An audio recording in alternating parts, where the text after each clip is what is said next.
Hey Amanda, I just read your essay entitled The Shift of Control in the Revolt of Mother. And I think you do a really good job pulling source support out to show how Sarah goes from completely powerless in their relationship to actually having the power and actually winning a victory.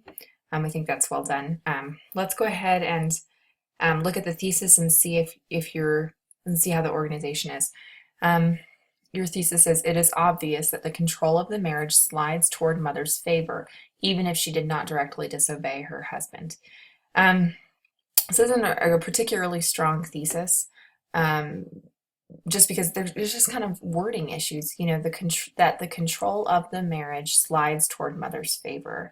And I know what you're saying. You're saying mother actually gains more power. She's able to lead the pack and lead where they live by the end of the thing. Um, but the phrasing's kind of awkward. And then you throw in, even if she did not directly disobey her husband. Well, what does that have to do with um, her having power? So anyway, that's kind of the thesis raises questions, and because it's not a main claim with subpoints, it doesn't provide a roadmap for the rest of the essay. But you do a good job, starting us clearly with the story begins with Sarah Penn questioning her husband about his motives for digging in the field on their property. Um, Even stronger would be something that went straight from the thesis. So just look at your topic sentences here and see if they tell the story of your thesis. If they don't, you need to keep working on your organization. Make sure your next thesis is really clear. Main claim with some subpoints that you're going to develop along the lines in the body of your essay. So yeah, the organization needs some work. You kind of just tell the story of what happens and say, see, she didn't have any power and now she does. And then in your conclusion, you say, and even more importantly, she helps her husband understand why she did it. And I mean, she told him why she wanted it before, and he didn't listen. I think she just finally spoke his love language when she moved in to the house, and he said, I had no idea you felt this way.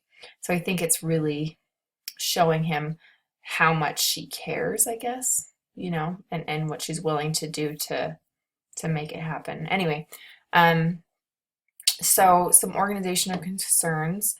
I think you do a great job building up your source support and analysis to show that she gains more control through the piece, so that's great.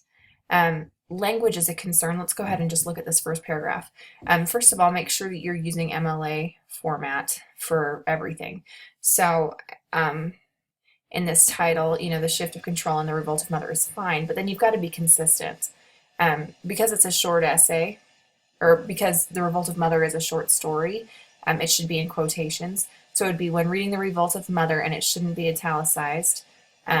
It would be one single quote, one single quotation around the word mother, and then double quotations around the name of the book, or the name of the short story.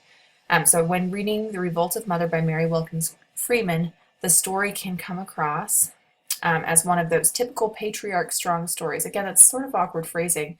I think you're saying, it's a patriarchal story. But it's patriarch strong. It's kind of awkward.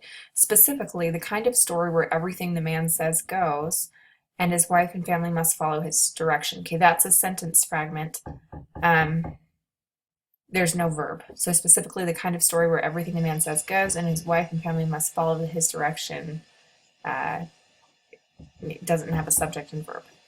And then, however, the revolt of mother, and again, you've got inconsistency.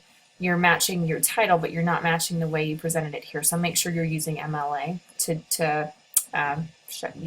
for your titles. May start out that way, but Miss Freeman definitely throws her leaders, and again, definitely is a little conversational, not really academic. She throws her readers for a loop, and again, that's not very academic, but I of course know what you mean.